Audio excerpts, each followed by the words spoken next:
السلام علیکم ناظرین، اہم خبر سے آپ کو آگاہ کرتے چلیں۔ قومی کرکٹ ٹیم کے سابق کپتان شاہد افریدی نے کہا ہے کہ وراٹ کوہلی نے پاکستان آنے کے حوالے سے اچھی بات کی ہے۔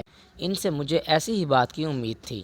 کراچی میں میڈیا سے گفتگو میں سابق آل راؤنڈر نے کہا کہ وراٹ کو ویلکم کرتا ہوں، چاہے وہ پی ایس ایل میں آئے یا بھارتی ٹیم کے ساتھ آئے۔ انہوں نے کہا کہ سائم کافی ٹینڈر پلیئر ہیں، امید ہے وہ پرفارم کرے گا۔ پاکستان کو ایسے ہی پلیئر کی ضرورت ہے جو آغاز میں 6 اوورز اچھا کھیلے۔ ایک سوال کے جواب میں شاہد افریدی نے کہا کہ حارث رؤف اینڈ صاحبزادہ فرحان کے ساتھ انصاف نہیں کیا گیا۔ سابق کپتان نے کہا کہ امریکہ کی وکٹیں بلے باز کے لیے سازگار ہوں گی۔ پاکستان کو ورلڈ کپ فائنل لازمی کھیلنا چاہیے۔ شاہد افریدی نے مزید کہا کہ شاہین سے کرکٹ پر کم بات کرتا ہوں، وہ کافی ذہین ہے، اس کو کہا ہے کرکٹ پر فوکس رکھے۔ انہوں نے مزید کہا کہ ٹیپ بال کا اچھا ٹورنامنٹ ہو رہا ہے۔